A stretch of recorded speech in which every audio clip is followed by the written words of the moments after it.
एक बार की बात है, एक छोटे से गांव में एक पुरानी हवेली खड़ी थी। यह हवेली सालों से बंद पड़ी थी और गांव वाले कहते थे कि वहां कोई अदृश्य शक्ति रहती है। हवेली की दीवारें कड़ी हो गई थीं, खिड़कियां टूटी हुई थीं और जगह पर सन्नाटा पसरा हुआ था। लोग कहते थे कि रात के समय हवेली से अजीब आवाजें आती थीं और जो भी उस हवेली के पास जाता वह कभी वापस नहीं आता। एक दिन गांव में एक साहसी युवक अजय आया। उसने सुना था कि हवेली में कुछ अजीब घटनाएं घटती हैं, लेकिन वह इसे सिर्फ अफवाह मानता था। अजय ने ठान लिया कि वह हवेली में रात बिताकर यह साबित करेगा कि वहां कुछ भी भूत प्रेत नहीं है। शाम को अजय हवेली में पहुंचा। सूरज डूबते ही हवेली के आसपास का माहौल और भी डरावना हो गया। हवेली के भीतर घुसते ही उसे एक अजीब सी ठंडी हवा महसूस हुई।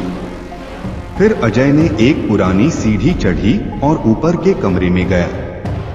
जैसे ही वह कमरे में दाखिल हुआ, अचानक कमरे की दरवाजे बंद हो गए और अंधेरा छा गया। अजय ने अपनी टॉर्च जलाकर चारों ओर देखा।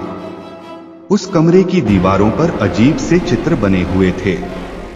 तभी उसे एक हल्की सी हंसी सुनाई दी जो धीरे धीरे तेज होने लगी। अजय चौंका और जैसे ही वह घबराहट में कमरे से बाहर जाने लगा, उसे पीछे से कुछ हल्के कदमों की आवाज सुनाई दी। अजय मुड़ा और देखा कि एक धुंधला सा रूप उसके पास आ रहा था। वह रूप धीरे धीरे स्पष्ट होने लगा और एक महिला की आकृति सामने आई। महिला का चेहरा सफेद था और उसकी आंखें घबराई हुई दिख रही थीं।